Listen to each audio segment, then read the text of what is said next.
For me, the greatest challenge of teaching online this fall is going to be recreating the sense of connection that students feel in an in-person classroom, while also working to address the fact that some students will be taking the class from here in Ithaca and others might be in China.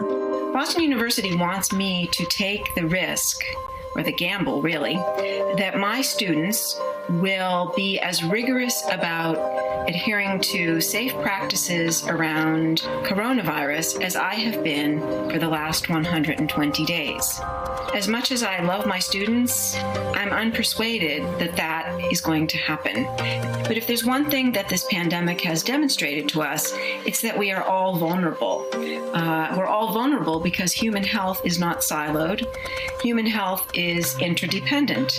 My exposure can become your sickness. The message to us on campus is that we better be very clever about our room scheduling, about our testing, and about our messaging to students and faculty about doing the right thing. Like all my colleagues, I miss being in the classroom terribly, and I can't wait for the day when things return to normal and we can be there in person for our students again.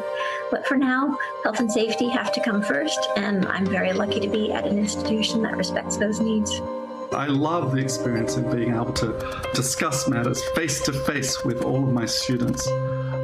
But that's not what we're talking about at this time. We're talking about teaching with masks on, with everyone wearing masks, with people being socially distanced throughout the class, while trying to also teach online at the very same time. Now, in-person teaching may be preferable under normal circumstances, but this is just irrelevant during a once-in-a-century pandemic when we have safe and effective virtual alternatives at our disposal.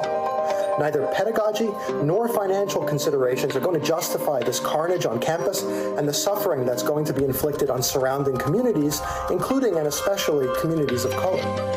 The true test of moral character is how well one performs not under ordinary times, but in times of crisis, and many colleges, sadly, are failing this test. If they don't face the reality of this pandemic and they continue down the path of magical thinking, they will have blood on their hands. Hey, NBC News viewers, thanks for checking out our YouTube channel. Subscribe by clicking on that button down here and click on any of the videos over here to watch the latest interviews, show highlights, and digital exclusives. Thanks for watching.